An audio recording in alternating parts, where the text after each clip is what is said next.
நிறைய பேர் நம்மளோட வீடியோஸ் பார்த்துட்டு ஜாதிக்காவில் வந்து நிறைய டவுட்ஸ் கேட்டுட்ருக்கீங்க. ஸோ அதனால் ஜாதிக்காவோடது கொஞ்சம் சீரியஸாக நிறைய இன்ஃபர்மேட்டிவாக கொஞ்சம் உங்களுக்கு எக்ஸ்பிளைன் பண்ணலான்னு சொல்லி இந்த சீரியஸ் ஸ்டார்ட் பண்ணுறோம். இன்றைக்கி நம்ம ஃபஸ்ட்டு ஸ்டார்ட் பண்ண போகிறது பார்த்திங்கன்னா பேசிக்லேருந்து ஸ்டார்ட் பண்ணிடலாம்.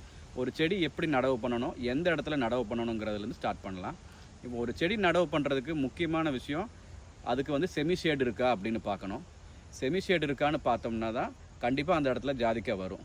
ஓப்பனாக இருக்கிற ஒரு ஸ்பேஸில் ஜாதிக்காய் வராது. ஜாதிக்காய் பொறுத்தளவுக்கு பார்த்தீங்கன்னா சூட்டபிள் ஏரியான்னு பார்த்தீங்கன்னா ஒரு டான்சிங் ஷேடோ உங்களுக்கு கண்டிப்பாக வேணுங்க. அது இருந்தால் மட்டும்தான் நம்ம வந்து ஜாதிக்காய் பிளான்டேஷன் பண்ண முடியும்.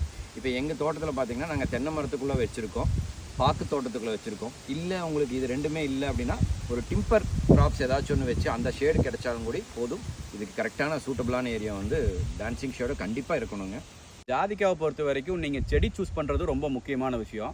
3 டைப் ஆஃப் நீங்கள் பிளான்ட்ஸ் நீங்கள் சூஸ் பண்ண முடியும். எப்படின்னா, ஒன்று வந்து நாடன் செடி, இனி ஒன்று வந்து கிராஃப்டடு, இனி ஒன்று பட்டிங் பண்ண செடி. இதில் 3ல் எது உங்களுக்கு பெஸ்ட் அப்படின்னா, கமர்ஷியலாக பார்க்கையில் உங்களுக்கு பிரச்சனை இல்லை அப்படின்னா நீங்கள் பட்டிங் சூஸ் பண்ணுறது தான் உங்களுக்கு பெஸ்ட்டாக இருக்கும். நாடன் சூஸ் பண்ணுறது செகண்ட் லெவலில் இருக்கும். பட் கிராஃப்டடு என்றைக்கும் சூஸ் பண்ணிடாதீங்க. இந்த மாதிரி உங்களுக்கு ஜாதிக்காய் சம்மந்தமான உங்களுக்கு விஷயங்கள் எல்லாத்தையும் நீங்கள் பார்க்கணும் அப்படின்னா எங்களோட சேனலுக்கு நீங்கள் சப்ஸ்கிரைப் பண்ணிக்கோங்க. எங்களோட சேனல் நீங்கள் ரெகுலராக அப்டேட் பண்ணிகிட்டு இருந்தீங்கன்னா கண்டிப்பாக நீங்கள் நிறைய இன்ஃபர்மேஷன் கேதர் பண்ணிக்கலாம்.